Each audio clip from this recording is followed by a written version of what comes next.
J'ai créé là-bas parce que je me suis rendu compte que dans le monde de l'humanitaire et de l'aide au développement, il y a vraiment beaucoup d'acteurs, d'ONG, d'organisations et même d'entreprises qui agissent pour l'humanitaire et l'aide au développement. Mais en fait, toutes ces organisations ont chacune leur propre communication avec leur propre magazine, leur propre site internet, lettres donateurs, etc. Et il n'y avait pas grand-chose qui soit commun, un peu transversal et surtout indépendant par rapport aux organisations de solidarité internationale. Les valeurs de là-bas, c'est en premier lieu l'indépendance. On veut vraiment avoir notre ligne éditoriale. Et ensuite, c'est le fait d'être grand public. C'est-à-dire qu'on rend accessible à tout le monde, à tout à chacun, l'actualité de la solidarité internationale. Aujourd'hui, soit on a les diffusions assurées par les ONG elles-mêmes, soit on a les grands médias généralistes qui parlent de l'international, mais pour qui la solidarité n'est qu'un thème parmi d'autres. Ce ne sont pas des médias spécialisés.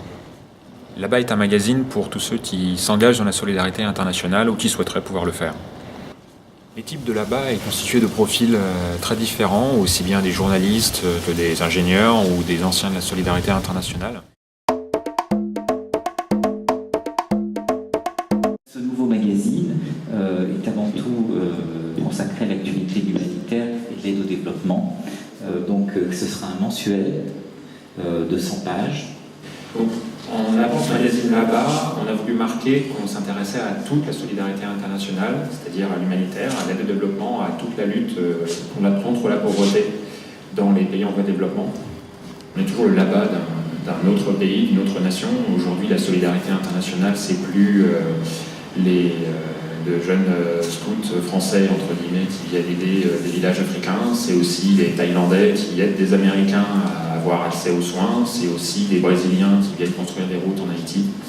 C'est tout un champ qui, jusqu'ici, n'était pas présenté au grand public, alors que je pense et je le sais que le grand public est intéressé par la solidarité internationale, par tout ce qu'elle a d'aventureux, par tout ce qu'elle a de solidaire, par tout ce qu'elle a d'intéressant, et c'est de tout cela que j'ai envie de parler. Notre dossier qui portera sur Haïti, on fait parler des gens là-bas pour savoir comment ils vivent la situation, comment ils vivent également l'intervention des ONG, des organismes humanitaires. Voilà, l'idée c'est de donner la parole à bien plus que simplement des ONG. On a à la fois des rubriques thématiques et des rubriques par zone en fait. Qui vont faire qu'on va pouvoir, comme disait Bruno, croiser les regards soit sur un sujet, soit sur la situation d'un pays ou d'une zone géographique.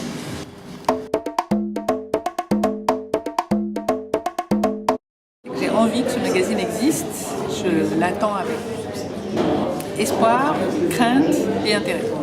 Je trouve que là-bas est vraiment une très belle initiative, dans le sens où ce journal s'inscrit dans une grande tradition française qui est d'avoir un mensuel consacré aux questions Nord-Sud, et qu'il renouvelle le genre et qu'il l'aborde d'une manière moderne, notamment à travers le prisme d'un discours assez décapant sur les ONG et au-delà des ONG sur la solidarité Nord-Sud. Je pense que c'est un journal qui sera attentif à ce qui marche mais aussi à ce qui ne marche pas dans l'aide au développement, dans toutes les questions des rapports Nord-Sud. Il y a beaucoup à dire et en même temps je pense que c'est un journal qui aussi donnera la parole largement aux gens du Sud, aux gens de là-bas qui ont aussi beaucoup de choses eux-mêmes à nous apprendre. Vous trouverez le premier numéro en kiosque le 29 février. On y parlera d'Haïti et en particulier avec notre dossier, on s'interrogera sur pourquoi est-ce que les ONG ont du mal à être efficaces dans leur aide à Port-au-Prince. On y parlera aussi par exemple du dessalement, qui est une des solutions habituellement utilisées pour fournir de l'eau potable, et nos articles et nos actualités sur tout ce qui fait bouger la planète Solidarité.